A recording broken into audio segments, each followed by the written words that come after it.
Það náttúrulega heilbrigðisþjónustan, HSS og íbúðarhúsnæði, leiguhúsnæði upp á Velli. Þeir eru farnir að hækka leiguna þar, Heimavellir og fleiri af þessum leigufélögum og svo það náttúrulega bara lýðræðismál. Fólk fá að taka þátt í geti knúið fram íbúðarkosningar sem eru bindandi. Og svo náttúrulega Helguvík. Menntamál, þau eru mjög mikilvæg og líka sérstaklega íþróttaaðstaðan fyrir Njarðvíkingana. Ég held að það sé svona það sem brennur á þeim og skjólbelti þar. Það er lítið trjágróðurinn í innri Njarðvík.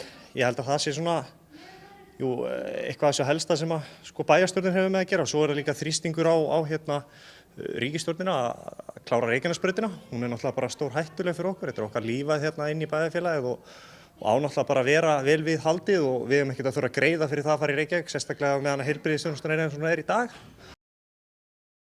Það er náttúrulega Helguvíkin og það þarf að fara svolítið yfir það mál og sorpbrennslustöðin, þessi sameining.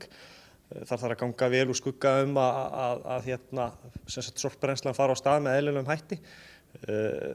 Það hafa verið þegar maður hefur skoðað skýrslur frá Umhverfisstofnun sorpbrennslustöðina að þá er ýmislegt þarna sem er ekki alveg í lagi og það þyrfti kannski að stilla af reksturinn eða fá óháða aðila til þess að gera úttekt og reyna að ná þessum ná mengunartölunum vel niður. Heilbrigðisþjónustan náttúrulega skiptir gríðarlega miklu máli og einmitt eins og ég nefndi áðan að taka yfir reksturinn á heilbrigðisþjónustunni. Óhagnaðardrifin leigufélög, við viljum koma þeim á stað og gera það með því að breyta því hvernig lóðum útdeilt hérna. Nú er verið að bjóða þær upp og þá náttúrulega er bara byggt dýrasta húsnæði sem hægt er að byggja á þeim lóðum. Við þurfum að búa til íviljanir fyrir fólk sem langar að byggja smátt og byggja ódýrt til þess að auka fjölbreytnina og húsnæðinu sem er hérna. Þannig að við séum ekki bara að byggja stórar dýrar íbúðir, heldur líka litlar og ég er mjög hrifinn af smáhýsum. Það væri svona þetta lægsta þrep í húsnæðismarkaðnum, það vantar algjörlega í dag. Það er náttúrulega Helguvíkin og það þarf að fara svolítið yfir það mál og sorpbrennslustöðin, þessi sameining. Það þarf að ganga vel úr skugga að sorpbrennslan fara á stað með eðlilegum hætti.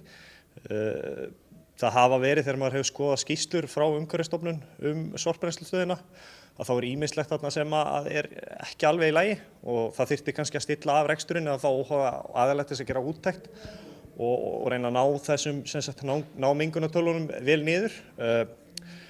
Heilbrigðisþjónustan náttúrulega skiptir gríðarlega miklu máli og einmitt eins og ég nefndi áðan að taka yfir reksturinn á heilbrigðisþjónustunni. Óhagnaðardrifin leigufélög, við viljum koma þeim á stað og gera það með því að breyta því hvernig lóðum útdeilt hérna. Nú er verið að bjóða þær upp og þá náttúrulega er bara byggt dýrasta húsnæði sem hægt er að byggja á þeim lóðum. Við þurfum að búa til íviljanir fyrir fólk sem langar að byggja smátt og byggja ódýrt til þess að auka fjölbreytnina og húsnæðinu sem er hérna. Þannig að við séum ekki bara að byggja stórar dýrar íbúðir, heldur líka litlar og ég er mjög hrifinn af smáhýsum. Það væri svona þetta lægsta þrep í húsnæðismarkaðnum, það vantar algjörlega í dag. Og þetta er bara þessi iðnaður þarna, þetta er skipulagsmistök og það eru fullt af gagnaverum búin að sýna þessu áhuga, þessu svæði. Við erum með gríðarlega öflugan þörungaverksmiðju sem er að velta fleiri milljörðum. Við höfum ekkert með þennan iðnað að gera. Þetta er bara barn síns tíma og við höfum frekar þá að vera í þörungarækt og hugsanlega útflutningi á fisk til dæmis, uppskipun á togurunum og það verður hægt að flytja þá beint út með flugvélunum.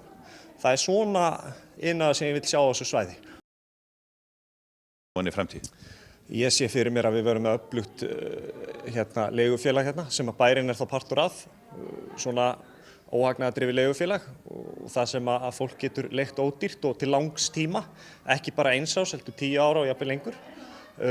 Ég sé fyrir mér öfluga skóla á svæðinu sem er að kenna forritun og tæknimenntun og við séum að mennta fólk sem hefur kunnáttuna sem þarf til þess að takast á við framtíðina.